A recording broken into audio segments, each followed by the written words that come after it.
I remember 2014 so clearly, like it was yesterday. Yeah.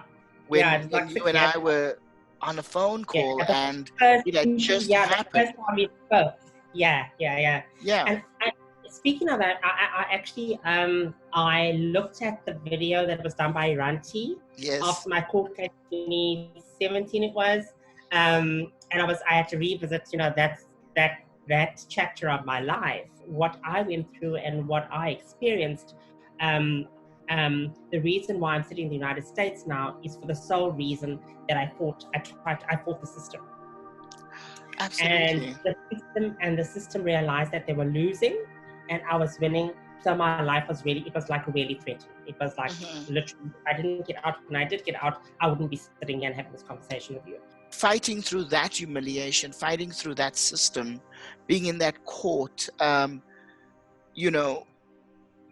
what do you say to people when you kind of choose that battle of the law and you choose that battle, because you could have left sooner, you could have left in 2014. I realized that there was a fight that needed to happen to fight for my people, for all of us, and I realized that I had the courage, I had the tools in the palm of my hand to be able to make the stand and to have the fight.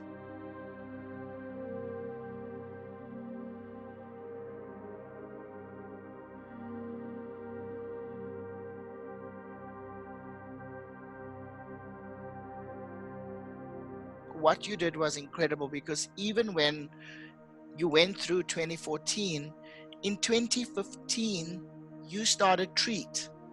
Right. How do you go from like, I'm getting arrested, the state wants to like attack me, it's humiliating me, but I'm publicly going to go and start an entire movement.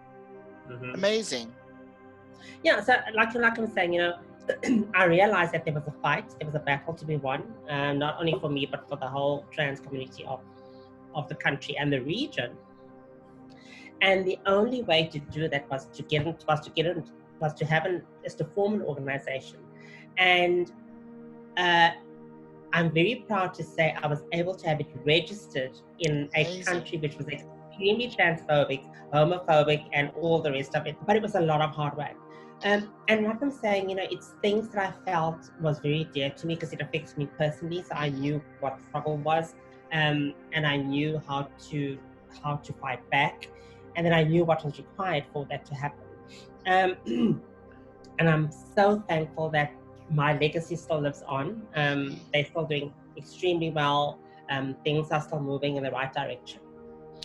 And I mean, I think for me, the lesson that I'm taking from that experience is that there's litigation, but there's movements that have to exist, because after a judgment, what happens, right? We still have to fight this fight. We still have to continue. And you really presented a great model of how litigation and advocacy and movement building absolutely has to go hand in hand. Like there can be no legal victory without the victories for trans people, right?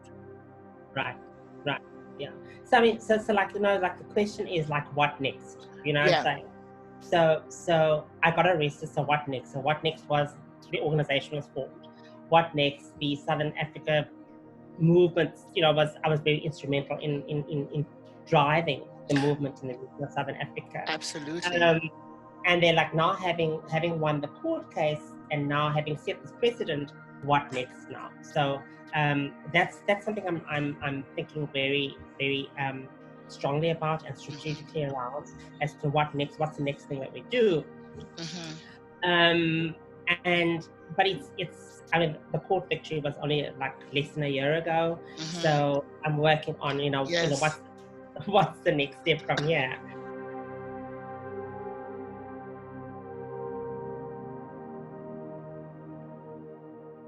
This is a message around Pride Afrique, and it's connecting us from the diaspora from the continent.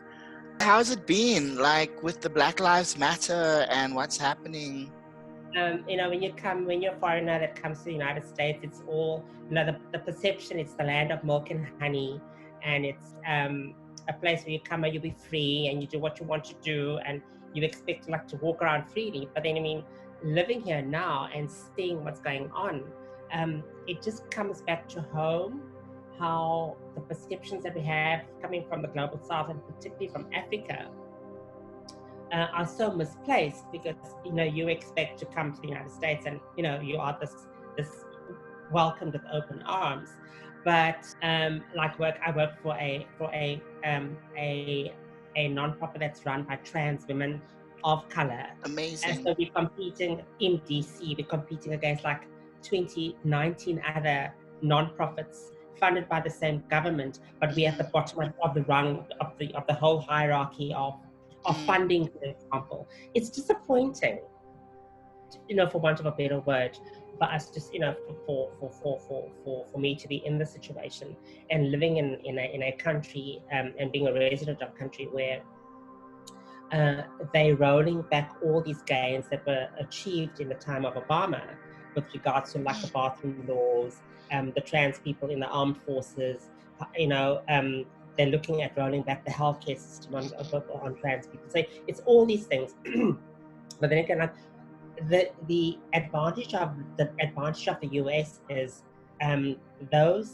any government has a 4-year term, and we hopefully in November this year we'll see a change in administration, and then things will, it'll be a hip hip hooray. But Rikki, we were hopeful when Mugabe left.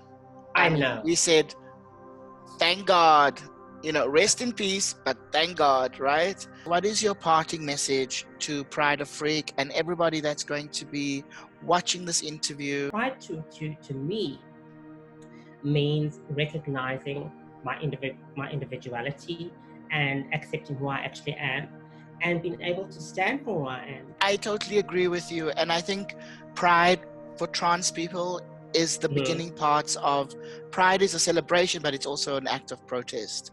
And there can be no pride without trans visibility. Yes, so the activists that started Pride are actually trans women, black trans women. And it was taken over by white gay men. It became a white gay men domain. Yes. Without recognizing what the black trans women in the United States did in starting this whole revolution against cis-heteronormative oppression. And that speaks volumes as to what Pride actually is and who I feel it belongs to at the end of the day, because that was actually we started the fight and we won the fight. Well, Sylvia Rivera, Marsha P. Johnson, we salute them in the US, but here in our region, we salute you. And we want to say that you are our icon and that you've done amazing work starting the Southern African Trans Forum, starting TREAT, really your diligence. And so I want to celebrate you, and I want to say that your presence in the US, I hope they really appreciate all the skills and all the intelligence and the resilience you're giving to them.